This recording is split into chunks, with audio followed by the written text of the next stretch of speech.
Hey, what's up guys, it's Arun, and today I'm going to be taking a look at a $10 graphics card, the GTS 450. This is a really old graphics card, about a mid-range graphics card from 2010.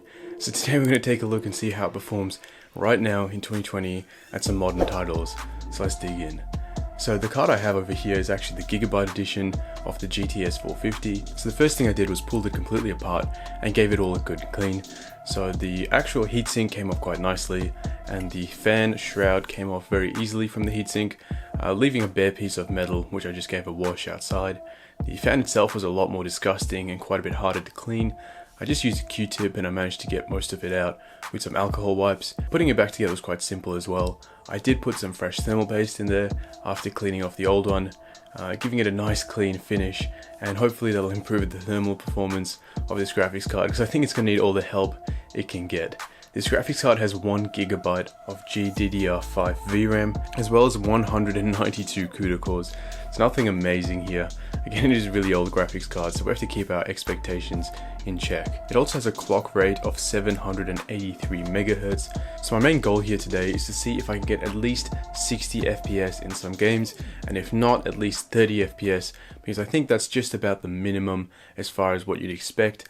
Most console games run at about 30 FPS to 60 FPS, so if we can get some similar performance, that'd be absolutely fantastic. So I'm actually going to be putting it in my main rig, which is completely overkill for a card like this. I've got an i7-6700K as well as 24 GB of RAM, so there's going to be absolutely no reason for this graphics card to bottleneck in any way. So let's see how it performs with some modern titles. So kicking things off with Rocket League, and 1080p high settings, I managed to get an average of about 48 FPS.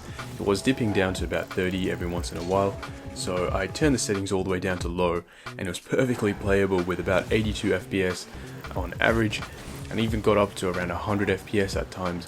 So really good performance in Rocket League. Next up we have Minecraft. At 1080p high settings, I had to use Optifine at 12 chunks to get around 97 FPS on average. This was with all the settings on the maximum, so Minecraft isn't really hard to run by any standards, so completely expecting it to run it very well, and it definitely did. And with Optifine, again, very good performance. League of Legends actually ran at 1080p max settings with 132 FPS on average. Again, completely expected, very old title, but again, something more in line with what this card is capable of running is some of these easier esports types of titles. Next up we have For Honor, and at 1080p low settings, you could see the VRAM max buffer was going way off the charts, and we only managed to get around 19 FPS on average. I had to turn all the settings down to the minimum at 50% resolution scaling, and then we got about 30 FPS on average. It doesn't even really resemble the original game at this point, so that's kind of the extremes we had to push it to get to an average of 30 FPS. In GTA 5 at 720p low, we managed to get 30 FPS again, so we're really pushing this card to its limits at this point. So 720p in some of these AAA titles, you'll probably get about 30 FPS on the lower settings if you really push it. In Apex Legends, I had to drop the resolution down to 720p at the lowest settings to get about 31 FPS on average, and even then the gameplay was dipping down to almost 20 FPS at times, which made it near impossible to actually play the game successfully without dying too much, so I wouldn't really say that is very playable. Taking a bit of an easy game approach, we're going to take a look at Valorant, and this game ran on the lowest settings at 1080p with an average of 138 FPS, a brilliant example of how this card can still perform in some of the esports titles today, and you could even get a 144Hz monitor and definitely take advantage of most of that frame rate with a card like this in Valorant. In Fortnite, I had to turn the settings all the way down to 720p at the lowest, and I got an average of about 79 FPS. Now don't let this recording fool you, it is a little bit choppy and I'm not sure why.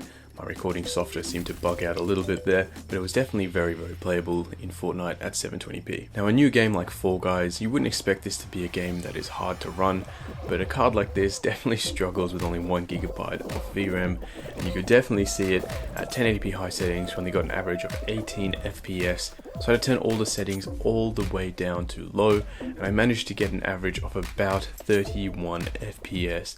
and I would say that's reasonably playable, and you're going to be suffering when people start throwing you around. So I definitely struggled a bit at 31 FPS in Fall Guys. So I decided to play some Battlefield 1 and push this card a little bit harder. Now it was really tough for the card to handle this game. It only played it at a reasonable frame rate at the lowest settings with 50% resolution scaling. I managed to average about 43 FPS at this point as far as gameplay goes, and a lot of the textures and stuff just looked really poor at such a low resolution scale. Another game this card can definitely handle is something like Among Us. It's a very new title, but absolutely no problem handling it. In fact, Among Us locks itself to 60 FPS, so we couldn't really see how high we could push it. As far as frame rates go, it's very simple and very easy to run. Finally, I wanted to play some Hyperscape on here. I thought I'd give the card a bit of a modern title to try out. Unfortunately, I couldn't ever get the card to boot the game up properly. It kept giving me an error message saying no compatible hardware, and there was a driver error. So, you're going to see this a little bit with modern games as well, is that this card just doesn't run the latest, greatest drivers. I had to get some custom-made drivers, but technically they don't really make drivers for this kind of graphics card anymore. So you're going to be finding that it's incompatible with some of the newer titles, and you just have to make sure that you know what you're going in for with a card like this. So finally guys, how did this card perform overall? I'm going to tell you, if you're playing esports titles like League of Legends and Valorant, this card is so good. It's such a deal online. You can get it for so cheap, and it'll just boost your FPS if you have a cheaper rig with like an i5 2400. A graphics card like this is so fantastic and giving you some amazing FPS numbers in some really light titles. But if you are thinking of playing AAA titles, yeah, you're going to need something a little bit more powerful. Anyway guys, let me know what you think in the comment section below, and if you did enjoy this video, consider subscribing to the channel. Only a small proportion of my viewers are actually subscribed, so it'd be really great help if you could drop a sub down below. I'll catch you guys in the next one.